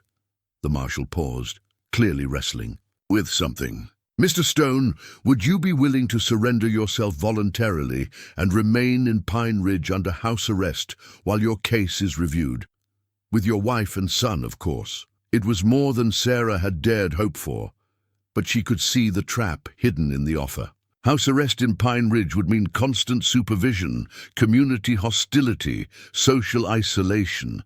They would be prisoners in their own lives, treated as pariahs by the very people who should have been their neighbors. No, Sarah said suddenly, surprising everyone, including herself. That's not good enough. The marshal frowned. Mrs. Stone. I said no. Sarah moved to stand beside Caleb, taking his hand in hers. My husband and I have done nothing wrong.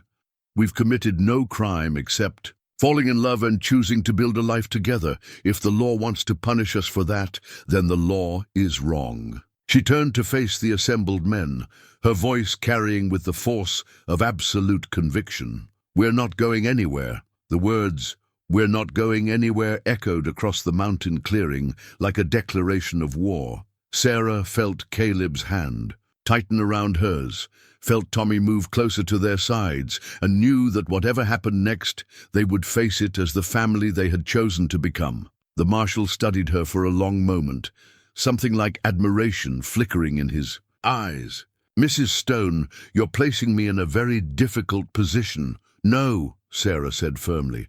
I'm placing you in a position where you have to choose between following orders blindly and doing what's right, between upholding the letter of the law and serving justice. Behind the marshal, she could see the men from Pine Ridge growing increasingly agitated.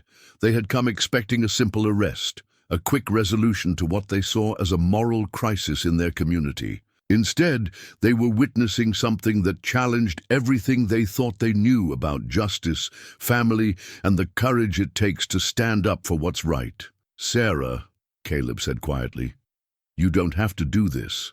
I can go with them. No. She turned to face her husband, her eyes blazing with fierce determination. I told you last night that we face everything together. I meant it.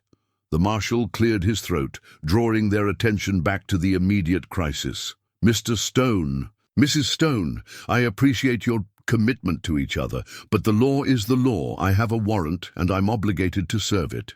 Then serve it, Sarah said simply. But you should know that if you arrest my husband, you'll have to arrest me too. And probably Tommy as well, since we have nowhere else to go. Mama, Tommy said suddenly, tugging on her skirt. Look. Sarah followed her son's gaze and felt her breath catch. Coming up the mountain path was another group of riders, but these were different from the angry delegation that had come to arrest Caleb. She recognized the lead rider immediately. Dr. Henderson from Pine Ridge, the same doctor who had been unable to save Tommy from his fever, but it was the woman riding beside him that made Sarah's heart leap with hope. A small, auburn-haired woman in a traveling dress, her face kind but determined. Even at this distance, Sarah could see the family resemblance, the same delicate features, the same intelligent eyes that she remembered from the photograph in Caleb's letters. Mary Catherine O'Brien, she whispered. Caleb's entire body went rigid with shock. That's impossible. She lives in Denver. Not anymore. Dr. Henderson called out as the second group approached. Mrs. O'Brien has traveled quite a distance to be here today. She says she has something urgent to discuss with the territorial authorities. The marshal turned to watch the approaching riders, his expression cautious. Dr. Henderson, what's the meaning of this? This lady came to my office yesterday, Dr. Henderson explained as he dismounted. She had some very interesting things to say about Mr. Stone and the events in Denver 5 years ago. Mary Catherine O'Brien slid gracefully from her horse, her movements showing the confidence of a woman who had traveled far and faced down significant obstacles to be here. She was older than Sarah had expected, probably in her early 30s, with the kind of practical beauty that spoke of strength rather than ornament. "Marshall," she said, her voice carrying a slight Irish accent, "I'm Mary Catherine O'Brien. I believe you have some questions about the death of William Harrison in Denver, 1877. Mrs. O'Brien," the marshal said carefully, "I understand you've provided some written testimony." "Written testimony is only the beginning," Mary interrupted. Firmly, "I've come to tell you the truth about what happened that night and about the man you're trying to arrest." She walked directly to where Caleb stood with his family, her eyes never leaving his face. "Hello, Caleb. It's been a long time." "Mary." Caleb's voice was rough with emotion. "What are you doing here?"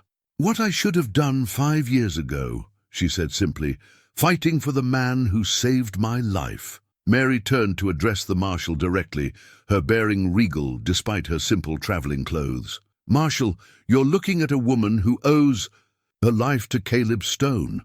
On the night of October 15th, 1877, I was being beaten to death in an alley behind the Silver Dollar Saloon by William Harrison. He was drunk, violent, and if Mr. Stone hadn't intervened, I would have died in that alley."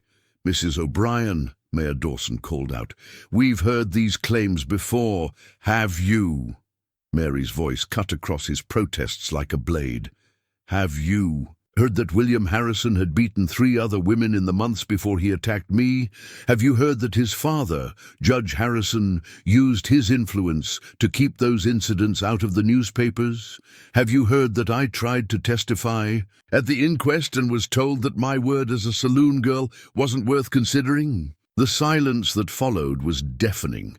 Mary reached into her traveling bag and pulled out a thick folder of documents. "I have statements from those other women. I have medical records documenting their injuries. I have testimony from witnesses who saw William Harrison's pattern of violence against women." She held up the folder for all to see. "I have 5 years' worth of evidence that proves Caleb Stone killed a dangerous man in defense of an innocent life." She walked closer to the marshal, her voice dropping to a conversational tone that somehow carried more weight than shouting would have. "More than that, Marshal, I have a confession to make. I didn't just travel here to clear Mr. Stone's name. I traveled here because my husband, who is very much alive and very much in love with me, wants to thank the man who saved his wife's life. We have 3 children now, Marshal. 3 beautiful children who exist because Caleb Stone had the courage to do what was right when no one else would." Gassititi. Sarah felt tears streaming down her cheeks as she watched this remarkable woman fight for her husband's freedom. Beside her, Caleb stood, frozen with shock and hope in equal measure. "Mrs. O'Brien," the marshal said slowly, "these are serious allegations about judicial misconduct." "They're not allegations," Mary interrupted. "They're facts. Facts that I'm prepared to swear to in any court in the territory. Facts that I should have fought for 5 years ago instead of letting a good man suffer. For doing what any decent person should do." She turned to look at Sarah, her expression warm with understanding. "Mrs. Stone, you have a good man there. A man who saved my life and asked for nothing in return except the knowledge that he'd done the right thing. Don't let them take him. If from you..." The marshal stood silent for a long moment, clearly wrestling with the implications of what he'd heard. Behind him, the men from Pine Ridge were shifting restlessly, their righteous anger beginning to crumble in the face of Mary's testimony. Finally, he spoke. "Mr. Stone, in light of this new evidence, I'm prepared to recommend that all charges against you be dropped. The territorial governor will need to review the case, but I believe you'll find justice at last." The words hit Sarah like a physical blow, not of pain, but of overwhelming relief. She felt her knees weaken, felt Caleb's strong arms catch her as joy threatened to overwhelm her completely. "Really?" Tommy's voice was small, hopeful. "Papa, Caleb doesn't have to go to jail." "No, son," the marshal said gently. "I don't believe he does." 6 months later, on a perfect spring morning, Sarah stood on the porch of their mountain cabin watching Tommy teach his baby sister how to hold a paintbrush. The child, Emma Catherine Stone, named for both Mary O'Brien and Caleb's grandmother, was too young to actually paint, but she seemed fascinated by the bright colors Tommy was using to decorate the wooden toys Caleb carved for the children. In Pine Ridge, the charges against Caleb had been officially dropped 2 weeks after Mary's testimony. Judge Harrison had been quietly removed from the bench, and the territorial governor had issued a formal apology for the miscarriage of justice. But more than legal vindication, they had found something precious: acceptance. The people of Pine Ridge had been slow to change their minds about the mountain hermit and the widow who had chosen love over respectability. But children have a way of changing hearts, and when word spread that Caleb Stone was carving toys for every child in town, beautiful, intricate pieces that he gave away without charge, attitudes began to shift. Now their cabin regularly welcomed visitors. Children who came to learn wood carving, women who sought Caleb's healing knowledge, men who found his mountain wisdom valuable for their own struggles. They had become, quite by accident, the heart of a community that stretched far beyond the narrow confines of Pine Ridge. "Mama," Tommy called from his place at the small easel Caleb had built for him, "do you think Mary and her family will come visit us this summer?" "I hope so," Sarah said, one hand resting on her growing belly, where their second child grew strong and healthy.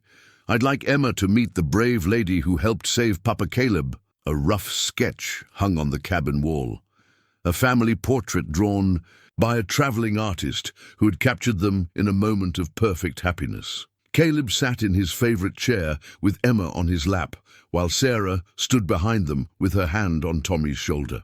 All 4 faces glowed with contentment, love, and the deep peace that comes from choosing what matters most. Looking at that sketch now, Sarah remembered the fevered prayer that had brought her to this mountain a year ago. She had prayed for someone to save her dying child, never imagining that in saving Tommy, she would also save herself. "Caleb," she called to her husband, who was splitting wood near the barn. He looked up, his face lighting with the smile that never failed to make her heart skip. "Yes, love. Come here. I want to tell you something." He set down his axe and walked to the porch, pulling her into his arms with the easy affection of a man who had learned to trust in love's permanence. "What is it?" he asked, pressing a kiss to her temple. Sarah leaned into his strength, looking out at the mountains that had given them shelter, at the children who had given them purpose, at the life they had built together from nothing more than desperate hope and stubborn love. "I was just thinking," she said, "about prayers and second chances and the way love finds us when we need it most." Caleb's arms tightened around her. And I was thinking that sometimes the best prayers are the ones that get answered in ways we never expected." As the sun set behind the Colorado peaks, painting the sky in shades of gold and rose, the Stone family gathered on their porch to watch the daily miracle of another day ending in peace. Tommy chattered about his painting. Emma gurgled contentedly in her father's arms, and Sarah rested against her husband's shoulder, her heart full of gratitude for the month that had changed everything. She had come to the mountain to save her son's life. Instead, she had found something infinitely more precious, a love that was worth fighting for, a family that was worth protecting, and a future that promised nothing but endless possibilities. In the distance, a wolf howled its evening song to the darkening sky, and Sarah smiled, remembering the night she had first knocked on a lonely mountain man's door. She had been desperate then, broken by loss and fear and the weight of trying to carry the world on her shoulders. Now she knew the truth that her mother had tried to teach her all those years ago. Love really was the only thing that mattered. Everything else, security, reputation, social acceptance, was just noise. What mattered was this: a good man's strong arms around her, children's laughter echoing off mountain walls, and the absolute certainty that she was exactly where she belonged. The prayer that had brought her here had been answered beyond her wildest dreams. She had asked for someone to save her dying child. Instead, she had found a man who saved them both, Tommy from fever and Sarah from a life of quiet. Desperation disguised as respectability. As the first stars appeared in the darkening sky, Caleb's voice rumbled against her ear. "What are you thinking about, Mrs. Stone?" "Just remembering," Sarah said softly. "Remembering the night I climbed this mountain with a sick child in my arms, certain I was walking into the devil's den." And instead, Sarah tilted her head to look up at her husband's face, seeing the love there that had sustained her through every trial, every doubt, every moment when the world seemed determined to tear them apart. "Instead, I found my guardian angel, a man who had been watching over us for 2 years, loving us from a distance, waiting for the moment when we would need him most." Tommy looked up from his painting, his face serious with the wisdom that only children possess. "Do you think God planned it that way, Mama? Do you think he knew all along that we belonged together?" Sarah considered the question, thinking about the chain of events that had brought them to this moment, the fever that had nearly killed Tommy but ultimately saved them all, the desperate journey up a mountain path that had led not to heartbreak, but to happiness, the month that was supposed to end in goodbye, but instead became the beginning of everything. "I think," she said finally, "that sometimes the best plans are the ones we're too frightened to make ourselves. Sometimes we need something bigger than our own courage to push us toward the love we're meant to find." Emma chose that moment to reach for her mother with tiny, grasping fingers, and Sarah took her daughter into her arms, marveling at the perfect weight of her, the sweet scent of baby skin and mountain air. "1 year ago," she murmured, more to herself than to anyone else, "I thought my life was over. I thought I was condemned to struggle alone until the day I died." "And now?" Caleb asked, though his smile suggested he already knew the answer. "Now, I know that life doesn't end when we think it does. Sometimes it just pauses, waiting for the right moment to begin again." As if in response to her words, Emma gurgled happily and reached for the golden locket at Sarah's throat, the same locket that had given her courage to choose love over safety, passion over practicality. 3 generations of strong women smiled. From the tiny photographs inside, women who had taught her that happiness was worth fighting for. "I love you," Sarah said, the words encompassing not just Caleb, but their entire, strange, wonderful, hard-won family. "All of you, more than I ever thought it was possible to love anything." "We love you too, Mama," Tommy said solemnly, "forever and always." As the mountain settled into peaceful darkness around them, the Stone family remained on their porch, reluctant to end a perfect day. Tomorrow would bring its own challenges. Caleb's healing practice was growing, requiring longer journeys to distant settlements. Sarah's writing had found an audience among Eastern women hungry for stories of Western courage and romance. Tommy's artistic talents were developing in ways that might eventually take him to cities and schools far from their mountain home. But tonight, none of that mattered.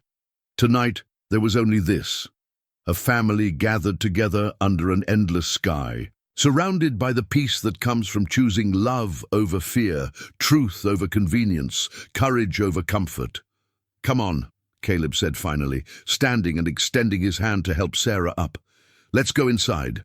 Tomorrow's another day, and we'll face it together." "Together," Sarah agreed, taking his hand and feeling the solid warmth of the gold ring that bound them. Always together. As they walked into their cabin, their home, their sanctuary, their proof that love could conquer even the most impossible odds, Sarah offered up one final prayer of gratitude to whatever force had guided her to this mountain, and this man. She had climbed up here to save her son. Instead, she had saved herself, and found in the process that sometimes the most desperate journeys lead to the most beautiful destinations.